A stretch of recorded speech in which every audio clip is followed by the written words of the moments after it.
Welcome to Cambridge English Language Institute. This is Ansar Ahmad and today's video I am going to talk about the second factor pH. pH से मुराद क्या है? Power of hydrogen ion होता है। तो आज हम ये discuss करते हैं कि ये किस तरह जो है रेट ऑफ एंजाइम की एक्टिविटी है वो इफेक्ट करता है। सबसे पहले एक पॉइंट आपने याद करके ऑप्टिमम pH कौन सा होता है? ऑप्टिमम pH से मुराद होता है वो pH जिसमें एंजाइम की एक्टिविटी क्या होता है? फास्टेस्ट होता है। एंजाइम की जो एक्टिविटी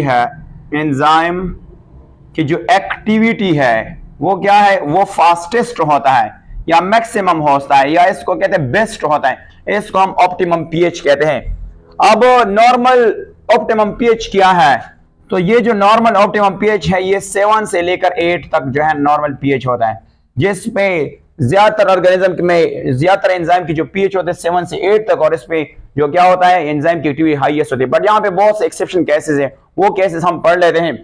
सबसे पहला केस ये है कि जो प्रोटीएज एक एंजाइम है, प्रोटीएज जो प्रोटीन के ब्रेक डाउन करता है, ये एनिमल के स्टमक में मौजूद होते हैं। एनिमल के स्टमक में मौजूद होता है। स्टमक में ये कहां पे मौजूद होते हैं? स्टमक में मौजूद है। और ये एनिमल स्टमक में क्या करता है? यानी ये इसका pH है 1। इसका pH क्या है? 1 है। तो आपने ये भी याद करना, ये एक एक्सेप्शन केस हुआ। अब आपको पता है ये किस तरह चेंज लाता है। नंबर फर्स्ट, pH जो है ना, pH अगर मैं बात करूं pH, ये इफेक्ट करता है कौन सा चीज? ये इफेक्ट करता है चार्जेस किस पे? अमाइनो एसिड पे।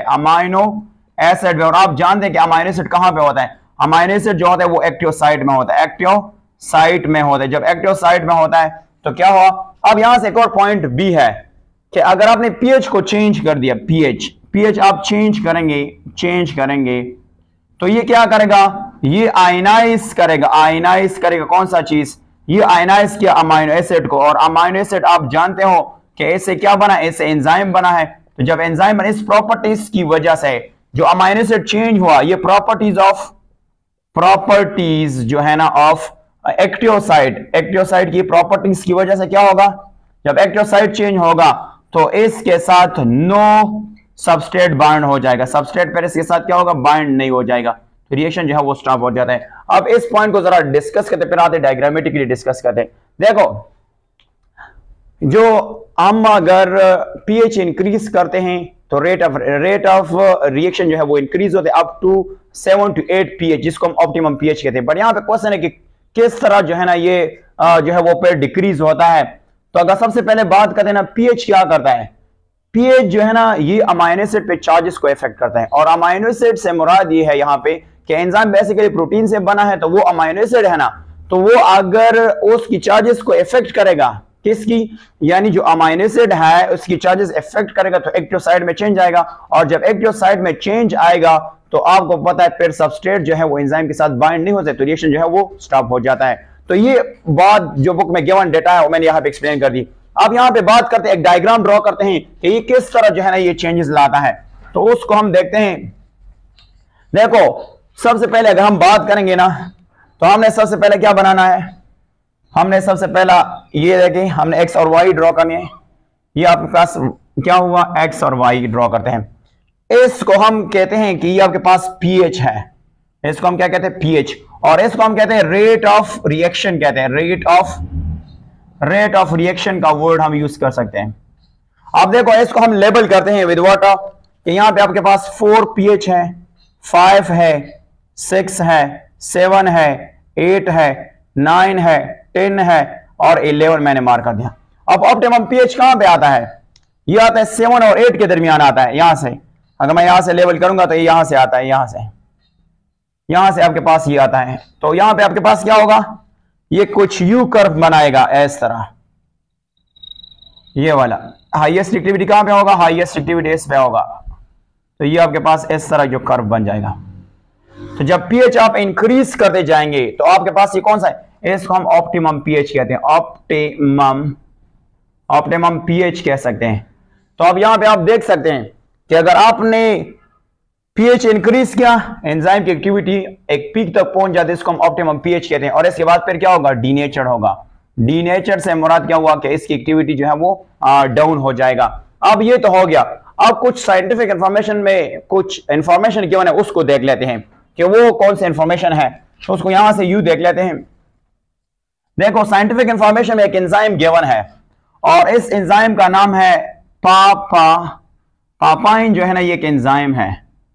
और ये जो पापाइन एंजाइम है ये कौन से प्लांट में मौजूद होता है?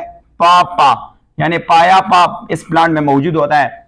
और इसका जो है ना वो कितना, ये वाइड रेंज ऑफ पीएच पे काम करता है। इसका जो पीएच है 5.8 to 7 करता है। ये भी एक एक्सेप्शन केस है। और ये जो पापा एंजाइम है ये किस पे काम करता है? ये पॉलीपेप्टाइड जो है ना, पॉली यानी पॉलीपेप्टाइड जो होता है ना, पॉलीपेप्टाइड से मुराद क्या है कि ये अमाइनो एसिड से बने होते हैं। और ये इस पॉलीपेप्टाइड को क्या कहता है? ब्रेक करता है। इसको क्या कहते हैं? ब्रेक करता है। और ब्रेक करने से ये जो यूज होता है ये इंडस्ट्री में बहुत काम आता है। इंडस्ट्रियल में ये बहुत काम आता है।